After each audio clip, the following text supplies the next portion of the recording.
This is Porsche, the world's best-selling luxury car brand, and this is Ferrari, which sells about 21 less than Porsche. In reality, all of Porsche's major direct competitors, like Lamborghini, Bentley, and McLaren, operate at much lower volumes. The only brands that beat Porsche in absolute sales numbers in the luxury segment are Mercedes and BMW. However, there's a critical caveat. The models these three classify as luxury cars tend to be significantly cheaper than Porsches, so these numbers end up being artificially inflated. Porsche, on the other hand, moves around 279,000 units per year of vehicles that are genuinely considered luxury. Porsche is the only brand that can park $80,000 cars right next to Ferraris on the showroom floor. This helps explain how Porsche built an empire that's virtually unbeatable. It's practically the only brand that can sell hundreds of thousands of cars annually while simultaneously maintaining a rock-solid super luxury perception. What's fascinating is that just 15 years ago, Porsche was a far more modest brand. Sales were 5 times smaller than today. So what happened for Porsche to catch up to Ferrari and Lamborghini proportionally and reach this scale? Porsche revenues are 6 times Ferraris. Porsche revenues are 13 times Lamborghinis. Porsche revenues are 38.5 times Maseratis. Porsche alone generates more revenue than all 4 of these other brands combined. You might not realize it, but Porsche is far wealthier than all the others. Look, in 2024, consider these exclusive luxury brands: McLaren, Maserati, Lamborghini, and Ferrari. But then look at Porsche, 40 billion euros. The difference is absolutely insane and wildly disproportionate.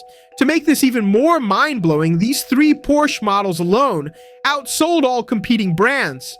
The Cayenne alone pulled in 13 billion. In other words, to put it bluntly, just the Porsche Cayenne outsells these 4 luxury brands. So, to be direct, we'll see in this video why no luxury brand can touch Porsche's empire.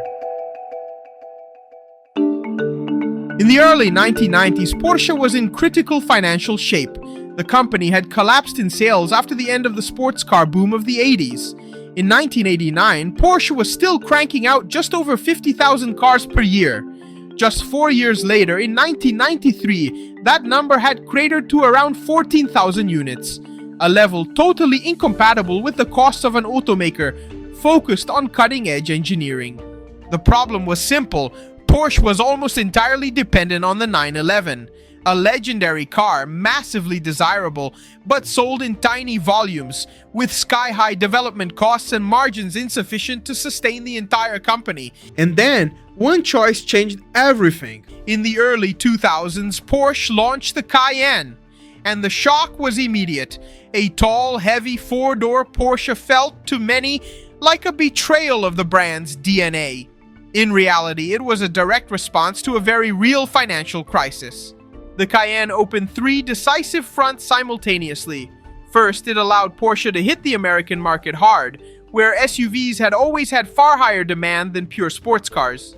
Second, it captured wealthy families who would never buy a 911, but were willing to pay top dollar for status and comfort. Third, it won over CEOs and executives who wanted a sporty image, without sacrificing daily drivability. The result was a financial transformation. The Cayenne started moving tens of thousands of units per year, with premium pricing and margins significantly higher than traditional sports cars. For the first time, Porsche had a product with volume, predictable cash flow, and high profitability. That money started funding everything that doesn't scale: ongoing development of the 911, the supercars, the extreme versions, and the brand's racing pedigree. Porsche's business model is brutally efficient because it pulled off something almost no luxury automaker has achieved: combining ultra-exclusive brand margins with global brand volume. Porsche doesn't win the game by selling more cars than everyone else. It wins because it makes serious money on each car. In terms of operating margin, the numbers tell the story. Porsche consistently operates in the 18% to 20% range, an exceptional level for the automotive industry. For comparison, Ferrari has the sector's highest margin, around 25%, but with one crucial detail: it sells very few cars. Ferrari is extremely profitable per unit, but limited in volume. Meanwhile, the premium luxury giants like BMW and Mercedes-Benz operate in a different financial reality. Even with massive volumes, their operating margins typically hover between 8% and 10%. They're efficient companies, but the high costs of a broad portfolio and lower pricing power per model kill the margin. This is where Porsche becomes a unicorn. Unlike Ferrari, it sells a ton, hundreds of thousands of cars per year. Unlike BMW and Mercedes, it prices like an extreme aspirational brand. All of this creates a second advantage that is hard to find: selling at different prices without damaging the brand. This is critical to understanding why Porsche occupies a space no other automaker has managed to replicate. This pyramid shows where each brand sits. Brands like Ferrari, Lamborghini, and Maserati are stuck in this range. You make a killing per unit, but sell very little. If these brands try to migrate to other ranges by going too cheap, the prestige evaporates, the product loses value, the wealthiest clients bail, and the brand enters a downward spiral that's tough to reverse. That's why these companies are forced to choose, either extreme exclusivity or scale, never both. Porsche did exactly the opposite.